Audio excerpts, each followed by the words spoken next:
আমি নার্গিস পারভিন, আমার ছেলে জায়ান খান, আমার হাজবেন্ড রাজেশ খান। আমরা এসছি ওয়েস্ট বেঙ্গল নর্থ 24 পরগনার আমডাঙ্গা থানা থেকে। আমার বাচ্চার এই 5 বছর বয়স এখন। ওর হাইপোস্পেডিয়াসের প্রবলেম ছিল, যেটা আমরা প্রথমে জানতে পারিনি। ওর যখন 7 মান্থ বয়স তখন জানতে পারি। তারপরে আমরা কলকাতার অনেক জায়গাতে ওকে দেখিয়েছি, একবার অপারেশনও করিয়েছিলাম, কিন্তু সাকসেস হয়নি।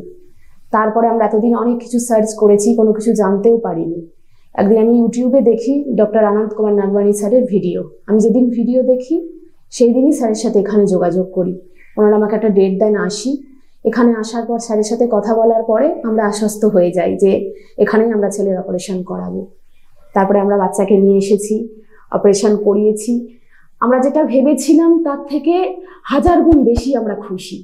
আমার বাচ্চা পুরোপুরি এখন সুস্থ। আর স্যার, ম্যাডাম, এখানকার স্টাফ, এদের তো তুলনা হয় না। সবাই খুব ভালো।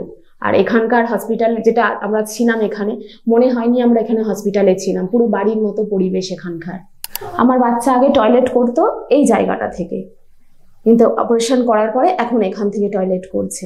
হ্যাঁ, এখন পুরোপুরি সবকিছু ঠিক আছে, বাচ্চা ঠিকঠাক টয়লেট করছে। স্যার ম্যাডামের তো তুলনা হয় না, বলে না যে ধরতি পে ফরিস্তা।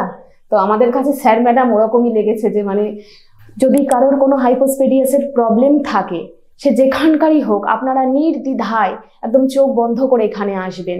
অনেক সময় মানুষ ভাবে যে আমি ইউটিউবে দেখছি, ঠিক নাও হতে পারে, সোশ্যাল মিডিয়া হয়তো ফেক, কিন্তু এখানকার মানে কোনো কিছুই ফেক নয়। আপনারা একদম 100% নিশ্চিত হয়ে এখানে আসবেন।